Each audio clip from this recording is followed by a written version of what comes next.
Inanunsyo ni Pangulong Ferdinand Marcos Jr. na magsisimula na ang fuel subsidy rollout sa buong bansa sa April 6.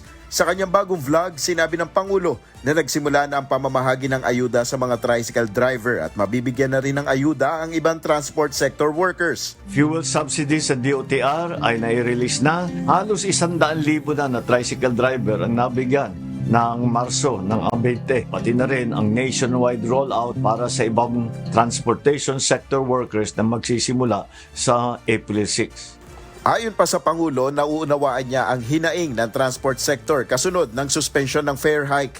Naintindihan natin ang sigaw ng mga nagpoprotesta na kababayan nating nasa sektor na ito. Pero gusto kong ulitin sa inyo, hindi kayo maiiwanan, hindi kayo pababayaan ng pamahalaan. Muli ring siniguro ng Pangulo na makakatanggap rin ng ayuda ang mga magsasaka at mangingisda. Samantala ayon kay PBBM, nakikipag-usap na ang pamahalaang Pilipinas sa ibang mga kalapit na bansa para sa mapagkukunan ng langis. Tungkol naman sa supply ng langis, nakikipag-usap na po tayo sa mga bansa na ating mga trade partner gaya ng India. Ngunit sinasama na natin lahat ng mga iba at inalapitan ang China, Japan, Thailand, Brunei, South Korea patungkol sa mga posibleng supply arrangement. Maganda naman ang naging usapan natin, buti na lang at talagang kinakaibigan natin sila at sila ay handang tumulong sa atin. Sa kabila ng nangyayaring krisis sa langis, tiniyak ng Pangulo na nananatiling matatag ang supply at presyo ng mga pangunahing bilihin. Nakikipag-usap na rin ang gobyerno sa mga power generation company para matiyak na magiging sapat ang supply ng kuryente.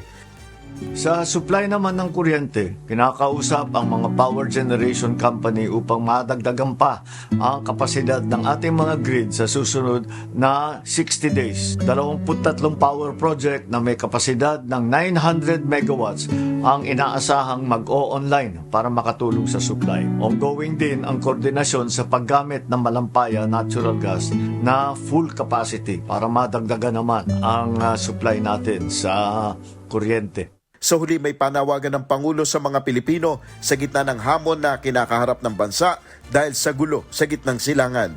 Ngayon ang panahon para magtulungan.